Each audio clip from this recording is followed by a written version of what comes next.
it's Liz Yuille from Old Stables Crafts. Thank you for joining me again today. Today I have got my first Easter project. So I am using the Bloom by Bloom stamp set and the matching little punches, although I didn't use all of them, but I used I used the 3 flowers. And I'm also using from the Celebration Coordination the More Than Words stamp set because I want the Easter. And I've also used the wreath embossing folder from the annual catalogue. I think we forget the annual catalogue exists sometimes. But I've got an ordinary half sheet of A4 scored down the middle to make an A6 card base, a mat of crumb cake, because I liked the idea of the neutral background, a layer of vellum, and then some vellum for the embossing and punching. So in no particular order, I'm going to emboss my vellum first. So I'm going to pop it in so that the wreath is towards one end of the vellum. And then this is just going to run through my Big Shot. The sandwich is your basic Big Shot platform and 1 cutting plate. You don't need the shim, you don't need a second cutting plate. Just the basic platform and a cutting plate. Now it will emboss very gently. It's not a heavy emboss, but it gives enough of a background to build on top of. And I think you can probably see when I put the crumb cake behind that there is that lovely wreath. Now I'm going to remove the crumb cake for the moment, and I'm just going to show you how I did the embossing. It's not tricky. It would be helped immeasurably if I could find my Versamark. There we are. So just a piece of vellum, your stamps, and then I did a number on a piece of vellum. You can see from the scrap that I did quite a lot at one go, and then grab my white embossing powder. The original version I did with white embossing and pineapple punch embossing. This time I'm using Grapefruit Grove because it's in the In Colour embossing powders. But the basic embossing is the same whichever you do, so just tuck that under my trusty cheese board, grab my heat tool and heat that up while I remind you that Celebration finishes in less than 10 days. So if you want to make the most of Celebration, don't hang around. Right, noisy. Now I should have used the embossing buddy, which is why this first flower that I'm using is a bit smudged. It's got extra bits of embossing powder. But you know, we're all human, we all forget these things every now and again. So that's the embossing, and as I say, I did sheets and sheets so that I could then just come in with my punches. We do need to just wait for this to dry, because otherwise you can smudge it. And then just grab your punch. So this is the one that's not very nice, so we'll get rid of that, because it's horrible. And there is a right way and a wrong way with the punch, but you know, sometimes life's just a bit too short. So I'm kind of not bothering too much.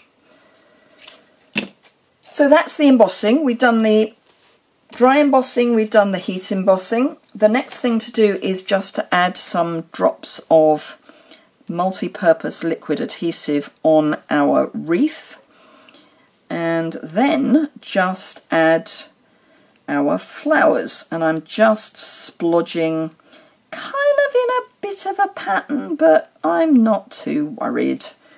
And then with our lovely take your pick tool, just pick up a flower, pop it on, and just build up. Oh, and I just remembered what I haven't done. I haven't heat embossed in the middle. Okay, well we're gonna change the design a bit, because I'm not convinced that heat embossing, once I've got these on, is a frighteningly clever idea. So we may not be doing it quite the same way.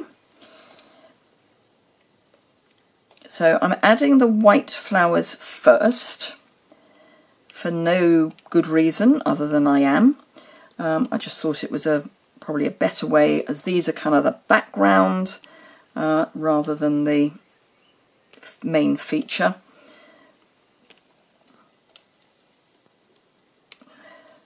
So literally just adding those. Whoops, that's the wrong way up. And with the take your pick tool, it's just so easy to pick them up. I mean, how quick and easy is this? And they're just the right kind of weight. Right, so turn over and just press to make sure that everything is nicely adhered. And then back again, and I'm going to come in with, so how many of these have I got? A few. So I'm just going to add, again, there's no logic, just kind of where there's a space. If you try to get too logical about these things, they look too meant, which kind of doesn't work. So just, yeah, make life easy for yourself.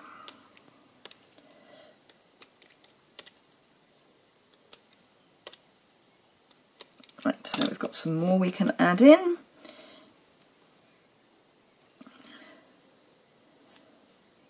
Probably want one there, and maybe one there. So 1, 2, 3, 4, 5, 6. I've got more than that, so let's add some more. And just build up until you've got what you're after. Let's pop a spiky one there.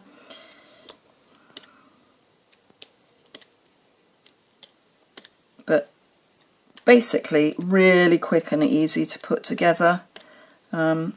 You know, this is not rocket science. Whoops. Of course it would be easier if I actually made sure they stuck before I turned the paper over.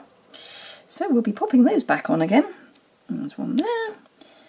And one there. Should have pressed down harder before I moved my piece of vellum, really, shouldn't I? And there's one missing there. So now I will turn them over again and press down properly. Now you could use glue dots, but for speed I think this is fine. So I need to put Easter somewhere. Yeah, I may get away with it. Shall I except embossing powder win amongst all that lot? Probably not a great idea. Okay, in which case I think we'll just miss the Easter bit, because it doesn't have to be Easter. It can just be not Easter. Right, so we've got all of that lovely camouflage. So let's add some snail behind the camouflage that is those flowers. And I would be quite generous. It's not going to show because we've got the flowers to cover it up. And then just pop on the front of the card. And then I want some tear and tape. And I just want a small piece of tear and tape to add to the back. And this is where your grid paper is a great asset, because you can line up the edge of your grid paper or the edge of your card against a line on your grid paper, and then just add your tear and tape so that it's even. Grab your bone folder, and then it's much easier to lift off your backing. Silence is golden. I'm having a bit of a trip down memory lane at the moment. I was a great Herman's Hermits fan, and I heard an interview with Peter Noon, who was the lead singer of Herman's Hermits all those years ago, back in the 60s and 70s, and I'm sort of listening again. It's great fun to just go down memory lane. Oops. It's not beautifully straight, but there we go. Right, so that's that. In fact, it's not at all straight. Let's lift that off and straighten it up a bit. It's the joy of snail, is you can actually reposition things. And then, so this is the mini grow grain in Grapefruit Grove, because obviously it goes with the embossing powder. And then just pop this here, tie it in a knot, grab a pair of paper snips and just trim my ends. Card base,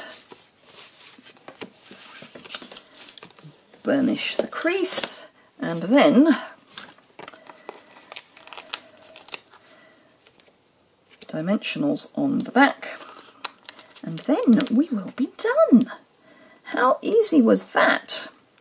Now obviously I did do all of the embossing and punching, or most of the embossing and punching ahead of time, but you know, still not terribly complicated or time consuming. So a really nice, pretty, apparently all occasions card, if you forget to do your heat embossing, all occasions card to share with your friends and loved ones. Now obviously it could be a Mothering Sunday card, or Mother's Day if you insist, but there we go. 2 quick and easy cards to share with you today. Thank you very much indeed for watching. If you enjoyed it, give it the thumbs up. Whoops, I've got flying dimensional backings. As I say, we've used the Bloom by Bloom stamp set and the More Than Words from the Celebration Coordination. This is only available till the end of the month. Remember, this is, you pay for this, but it goes towards your £45 spend for something from the Celebration offerings. Details of all of those you can find by going over to my website and following the links. The link to my website is immediately below in the description bar if you're on the YouTube channel. Do subscribe to my YouTube channel if you don't already. If you enjoyed the video, give it a thumbs up. If you would like to receive my newsletter, please sign up to that over on my website, which, as I say, is below. And remember that when you order from me, if you use the host code for orders between £20 and £150, you will get to share in the host rewards. So you get free product. So more free product just for spending a little bit of money. You also get sunflower rewards if you use the host code, and when you've got 10 rewards you can exchange those for more free product. Thank you very much indeed for watching. If you've got any queries or questions, please, please, please leave them below or send me an email. Thumbs up if you enjoyed it, and I look forward to seeing you again soon. Bye!